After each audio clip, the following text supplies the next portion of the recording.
Hi guys, welcome back to my channel. I'm Dhwani from Storyscape Studio and I'm back again this week with the short story series by Storyscape Studio.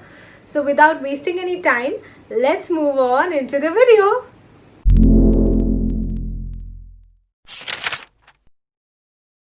So guys, last time if you've seen my video, I spoke about Vishnu's Dashavatar, which is the 10 avatars of Vishnu, and I spoke about the first avatar, which is the Matsya Avatar. If you haven't seen that video, I'm going to be putting the link in the description box below, so please do watch that before you start with this video. This time round, I'm going to start with the second avatar of Vishnu, which is known as the Kurma Avatar, or the form of a tortoise. So for this video, I've mainly taken references from the Vishnu Puran and also from these two books, which is Devdutt Pattnaik's 7 Secrets of Vishnu and Sudha Murty's The Serpent's Revenge, Unusual Tales from the Trinity. The story of Kurma Avatar started with Durvasa's curse. Sage Durvasa was a very powerful sage, obviously, and was known for his anger. He was very short-tempered. Once he had a beautiful garland gifted to him by a nymph. It was a magical garland and fragrant. He wanted to gift it to Indra. He went to the heavens and Lord Indra was on his elephant Airavat just travelling. Durvasa gifted the garland to Indra and expected him to adorn it in his neck immediately. Indra, in his arrogance, casually flicked the garland, and the garland unfortunately was trampled on by his elephant. Seeing this, sage Durvasa went into a rage. He got so angry that he cursed Indra, and along with Indra he cursed all the gods. He said, "The arrogance is going to cause your downfall. You're going to start losing all the battles henceforth with the Asuras." The Devas were frightened, but sage Durvasa's curse started becoming effective. They started losing all their battles with the Asuras. Seeing this, the Devas rushed to Vishnu and asked him for some help, some guidance to start beating the Asuras again. Vishnu said that they needed the nectar of immortality, or the Amrit, and that can only be gained by the churning of the ocean. The Devas realized that the churning of the ocean is not an easy task, and they had to have Asuras' help in order to get the nectar. So all the Devas went and requested Asuras to help them. They decided that whatever came out of the churning of the ocean would be divided equally between the Devas and the Asuras. So that was a win-win situation for both. The Asuras agreed immediately. Now they went towards the ocean of milk and they started with the churning process. For the churning rod, they used Mount Mandara. This was as suggested by Vishnu. And for the churning rope, they requested Lord of Serpents Vasuki to come and be the churning rope. It was all set.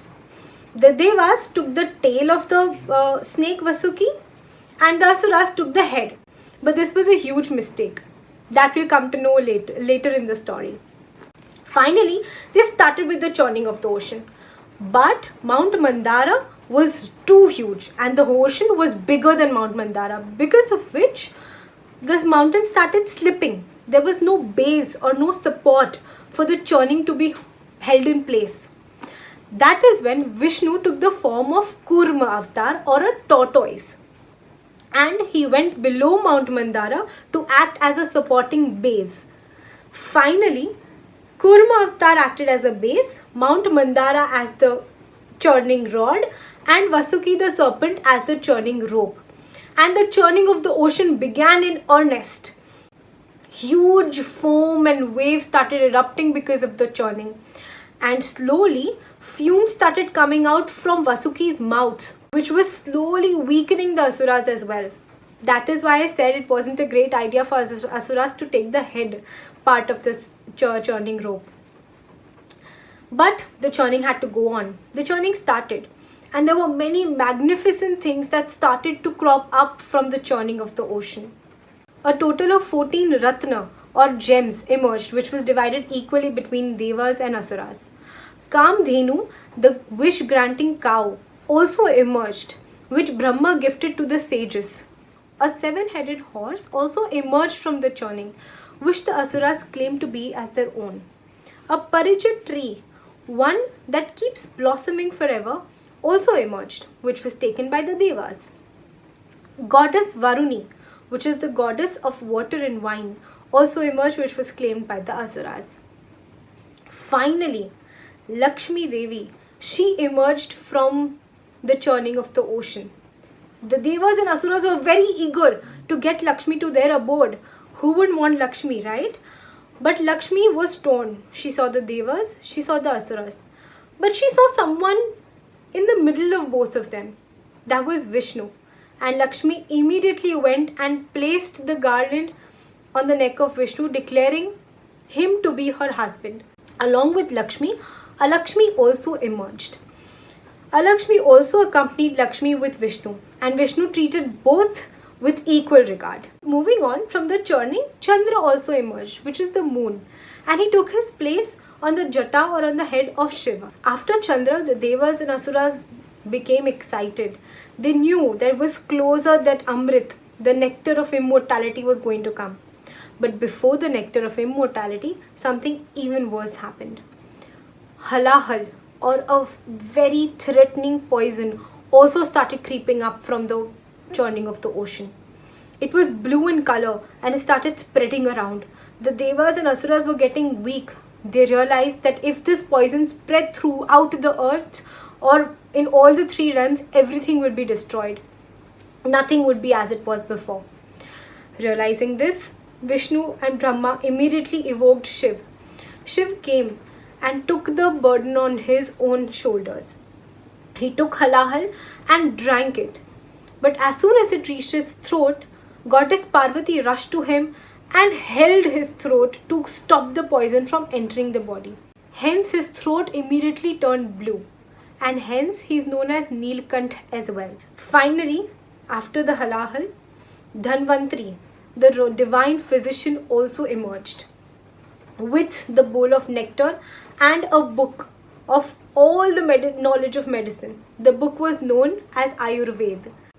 Looking at the Amrit, devas and asuras could not contain themselves and they rushed to get the Amrit. At that point, Garud, who is the Vahan or the vehicle of Vishnu, came, realized the conflict and took the bowl from Dhanvantri and fled away. While Garud was traveling, a few drops fell on earth as well. Finally, Vishnu, realizing that this was going to be another fight between devas and asuras, took the form of Mohini, a beautiful enchantress. Mohini is also another sub-avatar of Vishnu. Looking at Mohini, the devas and asuras forgot about the tussle. She was so enchanting.